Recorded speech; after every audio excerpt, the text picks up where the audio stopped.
Now, one of the ways that the enemy can come in and attack us is through our addictions, through our co-dependencies, because we're putting those as a crutch in our life to have a sense of balance.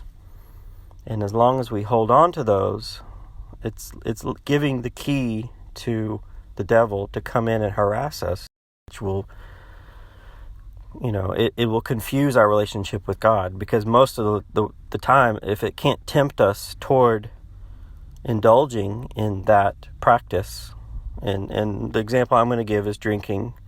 I used to enjoy in the evenings sit outside, look at the mountains, and have an alcoholic lemonade or a glass of wine, and that gave me a sense of peace. But sometimes I would reach for that because it was a practice. I would reach for that sooner because I had an emotion that overcame me, and I wanted that sense of peace. But since I didn't seek it through God, I sought it through the wine, then I blocked Jesus from able to help me. And when I do that, the devil comes in and starts to turn the table on my relationship with Jesus, and he becomes the bad guy for no reason. It's important to kind of see the things that we go to out of a desire for emotional balance that are hurting us in our relationship with God, and that allow the devil to come in. And with the addictions, he's going to point out that this is a problem, but he's not going to force you to quit. He's detangling your mind one thought at a time, one belief at a time, untying those little knots that we tied on to why this is okay, that this is something we enjoy and we can do it and it's not hurting us. Well, he's going to help us understand why it is hurting us. And it's not his strict rules, it's getting in the way, and where, if we're intoxicated or emotionally dependent on something external, it's going to muddy the signal that we're getting from him. We need a clear, crisp signal with no interference from the enemy. And the final gesture that he did, and it was very sweet, very beautiful. I was sitting with a lemonade, and I knew at the store that I shouldn't do it, and it had been like a month or two since I had one. And I said, well, I'm just going to have this, and I'll use it to celebrate my love for God. So that gave me enough of a reason. And in reality, alcohol is not bad in itself. For some of us, in our lineage, it can be trouble. So we just need to be careful with that and not do that. But there are other aspects to that are meaningful. So I had this lemonade, and I sat down. I was watching the sunset. It was a nice night, and it was in the fall. And I got through about half of the can, and it was a bigger can than I anticipated. And I was starting to feel an effect from it. And then I heard in my head a voice. It was very faint, but it got my attention, and it said, "That's enough." So my arm got weak, and I was submitting to it. And just in that same thought, basically, a leaf had fallen. And it was November, and the oak trees dropped leaves later into the year. An oak tree came down and landed right on my knee. And that emotional gesture in context with that experience was like, hey, we have to let this go. We don't need to create more reasons to go backwards, because it's a limitation. And that points back to Philippians 2 that we referenced. Therefore, my dear friends, just have you has always obeyed, so now, not only in my presence, but even more in my absence, work out your own salvation with fear and trembling. So it just means, this is our ultimate life waiting for us, that he's leading us to. And it's not that he feels disrespected, but he's not coming from that angle. It's more about if you really want it, then there's certain concessions we have to leave behind. We have to leave that old life behind. And the old life attaches to us in many different ways. But he knows how to do it in a way that's very respective. So another way that it helps us with prayer and understanding of how God is moving through us is to actually ask him. He presents, that's the generosity through the Holy Spirit, who interprets and can present to us answers to our questions. So Matthew 7 verse 7, it says, "Ask and it will be given to you, seek and you will find, knock and the door will be opened. For everyone who asks receives, and the one who seeks finds, and the one who knocks the door will be opened." So we're going to find there's going to be a lot of things we don't understand. We have a worldly mind, and we need it to be renewed. But for it to be renewed, we need to allow that information to reach us, and we need to accept it and receive it and apply it. And we're going to be led through situations that help us apply that knowledge. But really, it's about our emotional state of what we're having to give up, because he's literally going to peel away everything that we have so that we're ready to receive what our purified and perfected state can handle, which is greater than what we achieved before. So, in that process, there's things we're not going to understand. And God is not like my way or the highway, or just do it. He's here to answer every question. He wants you to answer his question. He wants that prayer life to be ongoing. And that's just act like he's there with you, which he is. And ask him, what do you mean by this? Bring that curiosity. And it's important to have the right attitude. With gratitude and curiosity, we open our heart to receive. That's kind of, we have to turn the radio on in order to tune to the channel. So coming in with curiosity and a desire to know is turning that radio on.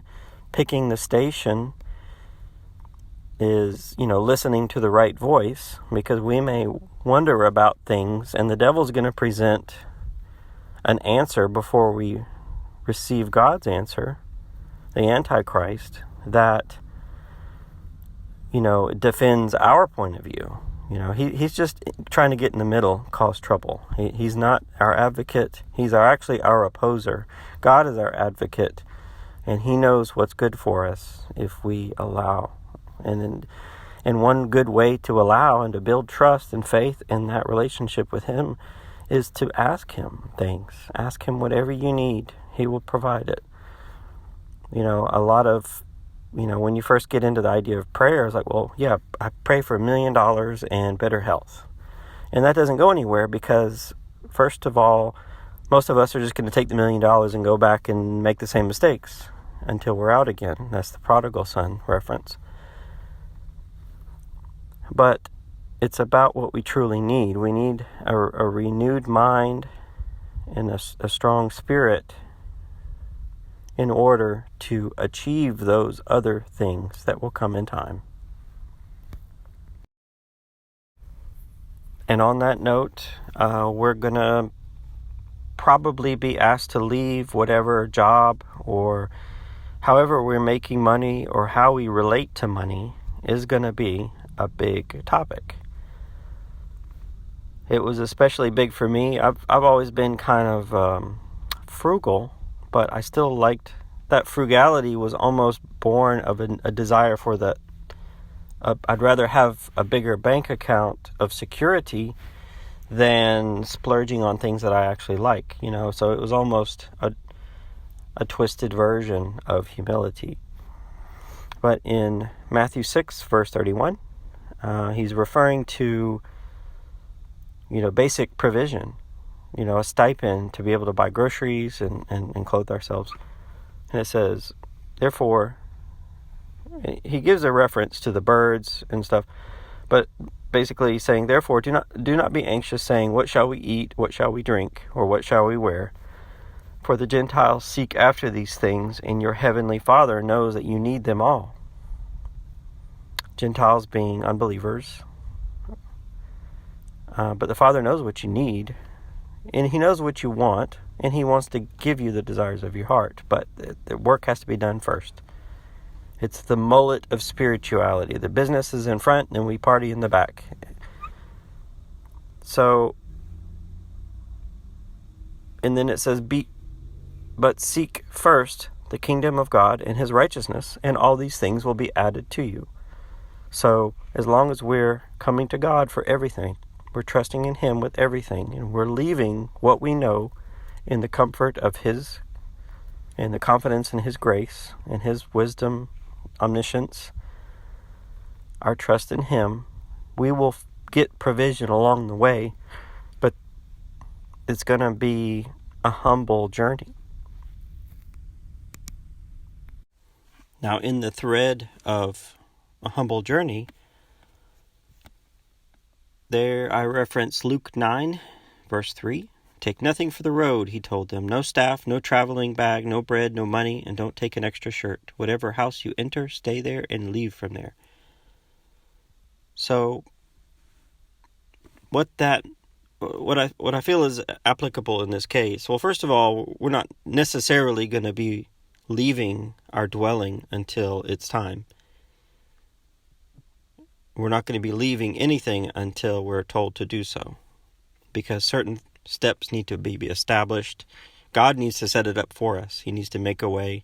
And really it's about healing and getting ready for the road before He'll actually move us in certain situations.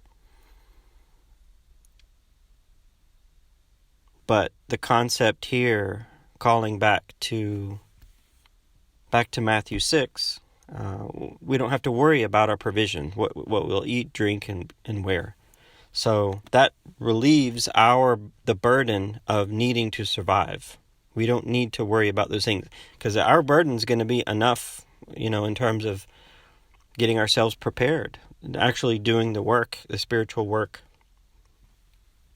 That's enough of a burden. So God will provide what we need to survive, and we may doubt that at some points. I know in weaning me off of the security of money, I had to go to zero. He took me into zero, and actually beyond. I went into credit, $600-700 in credit just to buy groceries, and the act of doing that was cleansing me from the need to have money to have attention ready for doing work with Him. He wanted all of my attention for doing work with Him. He worries about that. Those little parcels will be along the way. So what we do need to bring, what we need to be seeking, rather than material security or supplies, is wisdom. We need to understand what's happening, and that's the onset of the prayer life. That's how we're getting to know Jesus in our own way, because it's a personal thing. It's a personal relationship. And I reference Proverbs 4 and verse 5. Get wisdom, get understanding. Don't forget or turn away from the words of my mouth. Don't abandon wisdom, and she will watch over you. Love her, she will guard you. Wisdom is supreme, so get wisdom. And whatever else you get understanding. So that's just really hammering home that if we don't understand something, questions are good. You get bonus points for questions, because you're getting a sense of peace, understanding that God's there. He's there with you. It's not, He's cutting you off from everything you know, and now you just have to figure it out. He's there with you the entire way. But He's not going to just keep talking. He's what He tells you are things that He needs you to do or to warn you. They're very, necessity based. But you have to understand, you have to be okay with understanding. And that may be tough for some who maybe had an experience with a military type of guardian or parent where you couldn't ask questions. But He encourages. He needs you. You're going to need to ask questions. And you're going to really enjoy getting the answers, because you can ask most anything, any curiosity you have, and you'll get an understanding. You'll get a vision. He'll speak to you in different ways. Now, this may sound kind of scary, like we're flying blind. And it's a different senses that we're being led by, and that has to be developed over time. And you won't be put to any trial that you're not ready for. And a lot of times there'll be a dummy version of it to show you where you need help. So then you get your wisdom, you get your understanding, and then he'll send you into the actual appointment to get across that, that whatever the situation happens to be, whatever the trial is. And to support all of this revelation, I bring about some reassurance with Hebrews 13, verse 5. And it's first this warning: keep your life free of the love of money. Be satisfied with what you have, for he himself has said, I will never leave you or abandon you.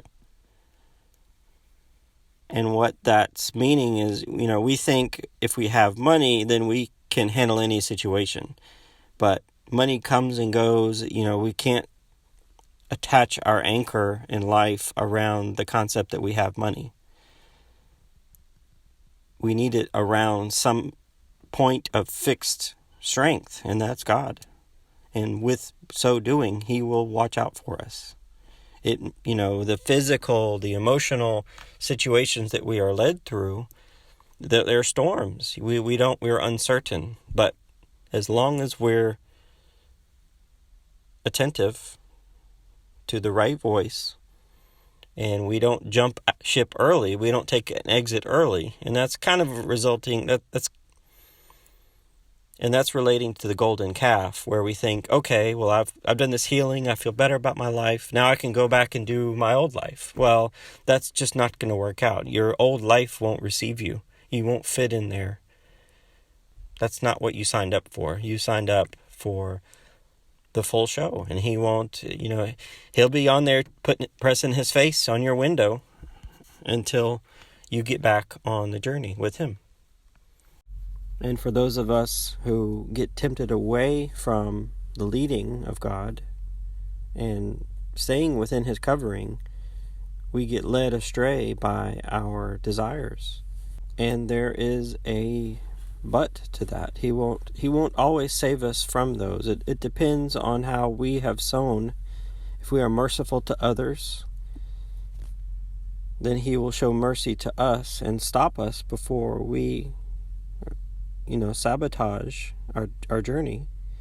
But in some cases, if we really need to learn it the hard way, there is a hard way, and that is the cause and effect of temptation. And I reference James 1, verse 12. Blessed is the one who endures trials, because when he has stood the test, he will receive the crown of life that God has promised to those who love him. No one undergoing a trial should say, I am being tempted by God, since God is not tempted by evil, and he himself doesn't tempt anyone. But each person is tempted when he is drawn away and enticed by his own evil desire. Then, after desire has conceived, it gives birth to sin, and when sin is fully grown, it gives birth to death. So, some of us may need to learn through those cycles to find our way back.